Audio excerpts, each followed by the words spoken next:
All right, to start out this tier list, the way it's going to work is I'm going to go through each category of gun, and the tier list is going to be OP guns, then amazing guns, then decent guns, then situational, then drop when you can, and then worse than fist. So I'm going to start with the light guns, and the first one up is the RE45. This gun I would categorize in a drop when you can, because it's not absolutely terrible when you land on it. I mean, you can get a kill with it, but going into or after the drop, going into the later stages of the game, or even just like right after the drop, it's just going to get outnumbered, outvalued by every other gun in the game. This is not something that you want to keep. Even with the attachments, it is not worth it at all. Every other category that fits the range of this, like for example, the R99 or the Volt, anything close range is going to be much better. So you don't want to keep this gun. This is something that you can land on, fight when you drop, but then do not keep that gun. That is not something you want. P20, this is categorized in worse than fist. Even with the hammer point rounds, I know hammer points can be insanely good. You can do like, like a combo. Let's say you do like R99 and then P20 hammer points as your secondary.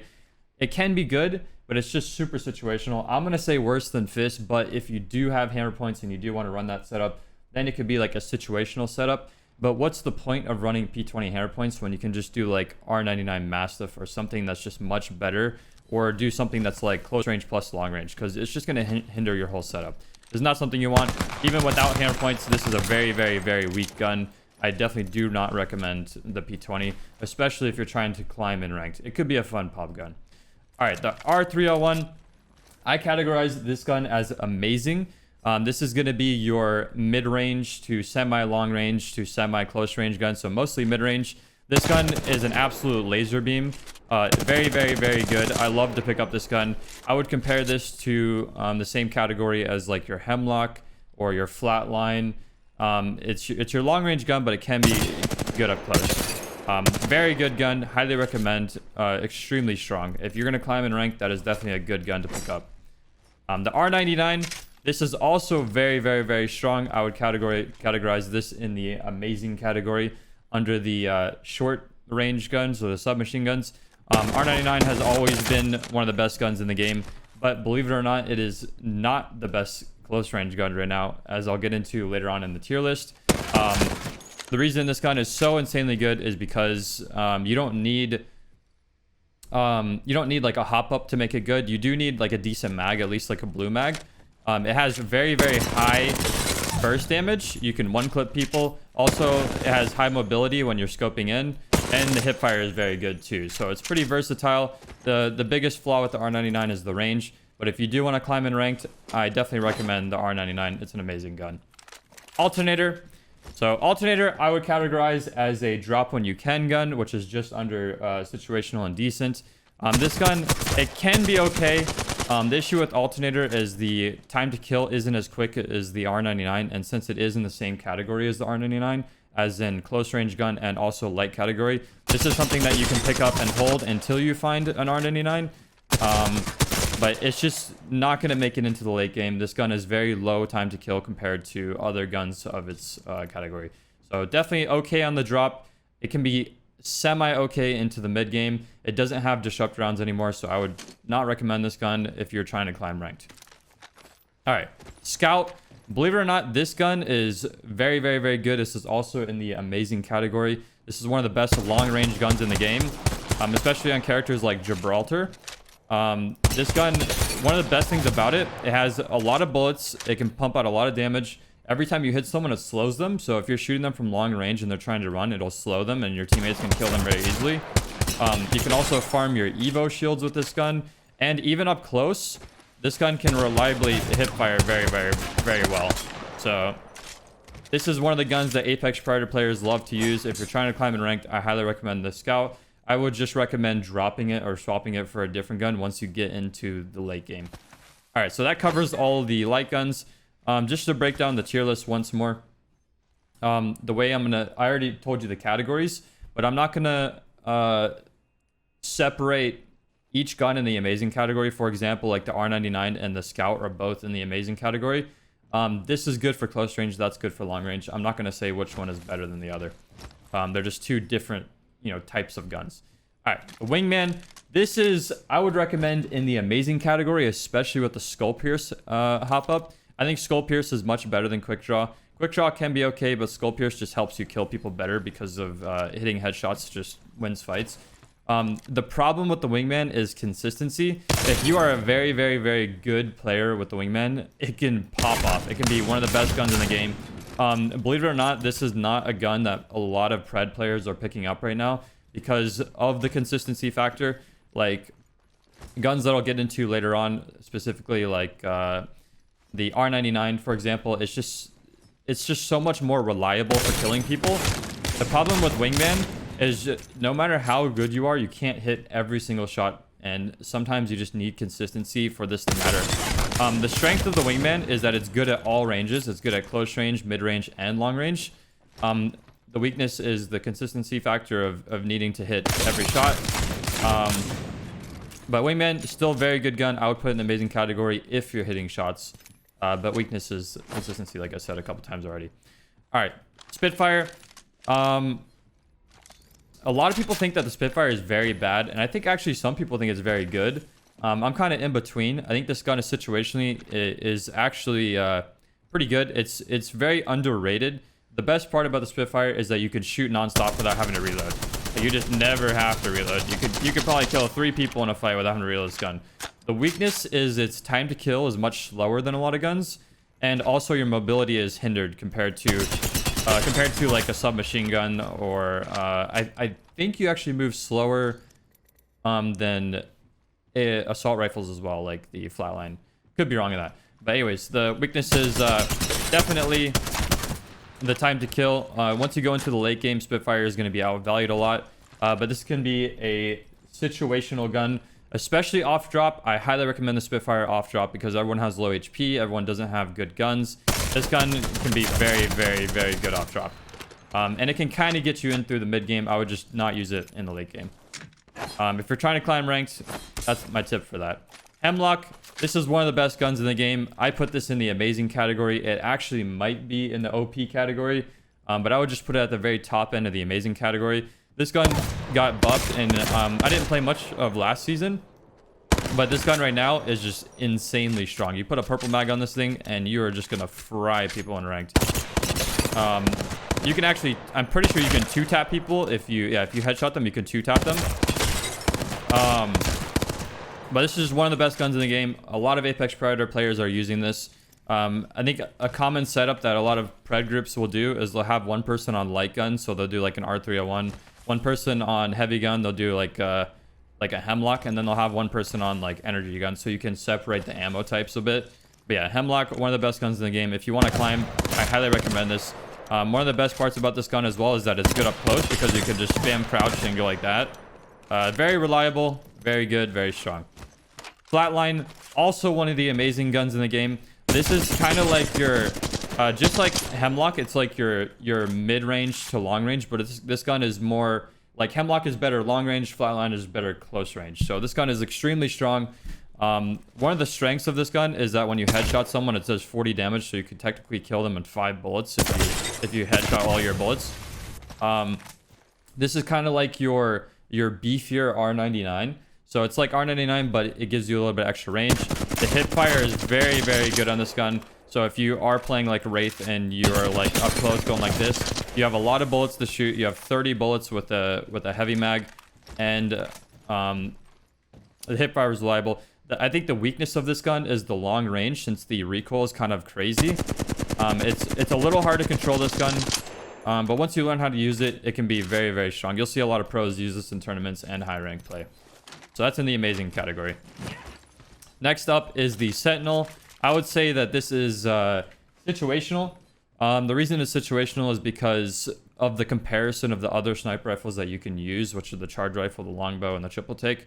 And I'll just say right now, the charge rifle and the triple take are just much, much, much better than the Sentinel. This is personally my pub gun. I like to use Sentinel a lot in pub. Even with the new buff that they did to make it so you use 2 shield cells to do extra damage, this gun can be situationally good, but you're not going to want it in a close range fight. And even mid-range, it can get outshined by a Hemlock, and long range is going to get outshined by charge rifle. So it's just, this is not one of the guns that you want to pick up and consistently use if you're trying to climb in ranked. Charge rifle, one of the best guns in the game. This is definitely an amazing gun. You could even consider putting it in the OP category. I just wouldn't, because up close it's not the best. But this gun is absolutely amazing. You'll see a lot of pro players and a lot of pred players use this gun. And the reason it's so good is because you put a scope on it, like a 4.8, and you can shoot people across the map. It's hit scan, and it's just so easy to track people with this gun. One of the reasons why it's so good in ranked as well is because you can farm red armors for your teammates, and you can just dwindle people's resources. You can get picks from long range. If anyone tries to push your building, you can just get a quick 100 damage hit on them. It's just so strong. It's so consistent. It's an amazing long range gun.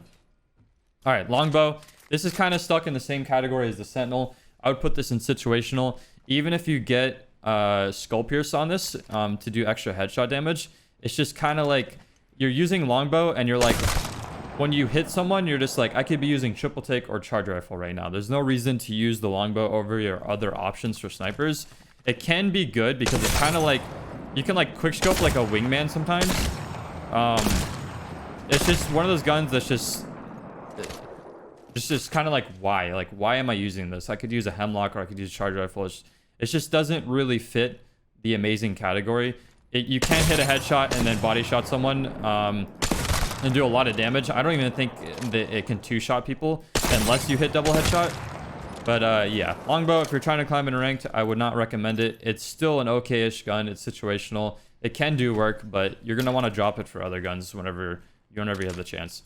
All right, triple take. This is one of the best guns in the game. The reason this is one of the best guns is because it's very easy to hit your shots. It's good up close because it's got reliable hip fire. It's good mid-range because it slows people every time you hit them. And if you turn off, it actually comes in with a built-in choke now, so you don't even have to find a hop up. If you turn off the choke, it's very easy to hit people. It slows them. It's super easy to get kills long range, super easy to get kills mid-range. It's even reliable up close. This is one of the best guns in the game. I wouldn't say it's in the OP factor like some guns, but it is definitely amazing. And it's you'd have a good argument between the charge rifle and the triple take being which gun is stronger. All right, next category. I'm going to start with the L-Star. L-Star is actually a bit underrated. The reason this gun is so good is because you don't need any attachments for it. So you just start out with, you know, you can one-clip someone off the drop. Like, off the drop, L-Star is one of the best guns in the game. Also, fighting someone that's using an L-Star is very frustrating because you can't really see anything. There's just red beams of light flying at you. The reason this gun isn't in the amazing category, I put this in the decent category, which is one category lower, is because it kind of gets outshined by other guns. The time to kill is a little bit lower. Also, the bullet travel speed is much slower than some other guns. So this gun, I'm actually not 100% sure about that, but I'm pretty sure that is true. But either way, the time to kill is lower. So if you're going to use L-Star, this is going to be something that it can get you through the early game, the mid game, and into the late game, but you're going to want to swap it for other options. L-Star, definitely underrated though. Havoc. This gun is actually really good. They had to nerf it, and then I think they rebuffed it in this new season, season 7. Especially with the turbocharger. This thing is an absolute beast. This used to be my gun of choice back in season 3. I love the Havoc so much. The reason why it is, I put it in the amazing category with turbocharger, and I think without turbocharger, it's like at the bottom part of amazing category. The reason why it's not like one of the best guns in the game is because it's hard to control at long range. Like some other guns, like Hemlock, for example, you can, you have alternate fire. You can do single fire with the Hemlock.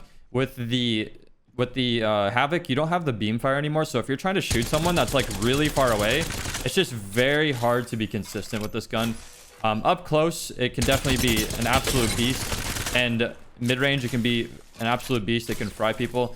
But this is one of those guns that's like very good, but you would drop it for other options when you have the chance. Devotion. This is kind of like the same factor as Havoc, where it's in the amazing category, but without the turbocharger, it definitely loses a lot of value. One of the strengths of Devotion is that if you're like on the side of a 3v3 fight and no one's looking at you, and you get this thing charged up, you can just absolutely just melt people. It is insane how much damage this thing can output. It is a very, very, very strong gun. This is something that you can use early game, mid game, and late game, and you actually could keep this gun in the late game, especially with the turbocharger. But in my opinion, through consistency of the other options that you have, the devotion is kind of awkward because it's an LMG. So up close, there's better options. Long range, there's better options. Mid range, there's competing options. So it's like not a gun that you're always going to want, but you can climb in rank with it. Volt, I'm actually going to put the Volt in the OP category. This is going to be the first gun that we're going to talk about in the OP category. And the reason I'm doing that is because it is the best SMG. It's better than the R99. It is not a crate gun like the Prowler. And it's better than, you know, Alternator. It's your best close range gun that is also good for mid range and can be good long range as well. This gun is extremely versatile. It has a high time to kill. It has a lot of bullets. Like, you have 19 bullets without a mag, and with the purple mag you have 26 bullets. Another thing about this gun is that it's really, really easy to control. There's like, I won't even pull my mouse. It just goes straight up basically. So whenever a gun has a recoil pattern of going straight up, it's super easy to control, where all you got to do is pretty much pull down and you can keep all your bullets straight. One of the best guns in the game, extremely OP. If you're trying to climb and you're playing like a character like Wraith, Volt is definitely recommended. I think honestly the worst part about the Volt is that it's much harder to find energy ammo compared to light and heavy, because not a lot of people run energy guns compared to light and heavy guns. All right, so that's all the energy guns. Next up is the Peacekeeper. This is a crate gun, OP, nothing else to say about it. It's a shotgun. There's two amazing shotguns in the game, which are the Mastiff and the Peacekeeper. Shotguns are always going to be top tier because in those up close fights, it's the best option you can have, and it gives you the most security. And the cool thing about the Peacekeeper is it actually can be long range as well because of the choke. So the versatility of this gun is just insane, which is why it's a crate gun and why it's one of the best guns in the game. Prowler, this is in the OP category. Last season, this actually wasn't even a crate gun. It was a gun that you could pick up off the ground, and then they put it in the crate and didn't even nerf it. So like, that just explains how insane this gun is. And I actually recommend that you use the burst fire over the select fire. And the reason I say that is because it's much easier to control burst shots than it is hitting all of your spray shots. Because what you can do is, like, you could shoot a burst, reset your aim, shoot a burst, reset your aim, shoot a burst, like that. You don't have to actually do what I just did, but I'll just give an example. Whereas auto fire, you kind of have to stay tracking on the person the entire time. But if you're a tracking player, you can definitely just use the select fire. But Prowler is one of the best guns in the game. Crate gun, self-explanatory. Kraber, OP gun as well. The reason this gun is so good is because obviously you can one-shot someone. You can one-shot anyone no matter what if you hit them in the head. And also, even when you hit a body shot, that hits for 145. So that is enough damage to help your team win an entire fight. Or if they're low HP, you could kill them or knock them. It's just one of the best guns in the game. Self-explanatory. It's a crate gun. Amazing. All right. Next up is Mozambique. I absolutely hate this gun. Even with hammer point, I just hate this gun so much. I would say worse than Fist. Dude, the fact that this gun only has 4 bullets is just a joke. This gun is horrible. In my opinion, I think what they need to do with the P20 and the hair point is you spawn in the game with a P20 and a hair point with 0 ammo. That way they could just take this out of the loot pool, and it just clutters the loot pool a lot less. Like, it just won't be in the loot pool, like on the ground randomly. Hair point is just so trash without the Mozambique is so trash without the hair point. Even with hair point, it's just like, it can be good, like I said, with the P20, but what's the point? Like, why not just pick up a Mastiff, dude? It's just so much better. All right, so auto shotty. I'm putting the auto shotty in the decent category. This gun, it can definitely be okay. Without a bolt, it is absolutely horrendous, so you're going to want to get a bolt. I wouldn't recommend double tap, because the problem with double tap is you only get to shoot 4 times, whereas with a bolt you can shoot up to 8 times. So let's say you like use all your bullets and you have 1 left and the guy's 1 health, or like let's say there's 2 people and you shoot 7 shots into one dude, and you have 1 shot left and there's a second guy that's 1 health, then you can turn and shoot him real quick. Whereas with double tap, you would have to do like 4 shots into this guy, reload, and then shoot the second guy. Purple bolt is very good with this gun. I would still put this in the decent category, and the reason I do that is because of consistency. Mastiff is just straight up better, PK is straight up better. In the shotgun category, you have 4 options. You got the PK, the Mastiff, the Auto Shotty, and the Mozambique, and that's the strengths of each of them. The tier list of each of them. EVA H just outshined by Mastiff and PK. Mastiff is definitely in the OP category. This gun is absolutely insane. There's so many good things to say about it. Like, even the range on this gun is kind of nuts. Like, right there, I just hit for 80. That is so far away. And even if I shoot, like, the target dummy, that hits for 50, 65, 50. That's so good. But up close, the best part about it is you can hit for... if you shoot in the head, you can hit for 130. So you can 2-shot people. For close range security, Mastiff is absolutely insane. One of the best guns in the game. OP. So overall, I hope you guys like the tier list. I think after watching this, what you kind of need to think about is what's your playstyle? What's your character choice? Are you a Wraith player that likes to play aggressive? If you are, then maybe you need to use the Mastiff plus the Volt, which is a very, very good gun setup for climbing. Maybe you're a long range player, like a Gibraltar player. You could use a charge rifle plus a flatline. So then you could help your team farm Evo armors, and then your flatline is good mid-range and close range, so it gives you versatility. That's the next step that you need to think about. But overall, I hope you guys like the Season 7 tier list. Let me know what you think down below of the video. If you want something else like this. I also have a guide or a document that I made that is like 100+ tips on how to make Apex a better game. If you want me to make a video on that, I could do that. Also, let me know what you think of the new map Olympus, the new Season 7, and the new character. And I appreciate you guys watching, and I hope you guys have a good one. Peace.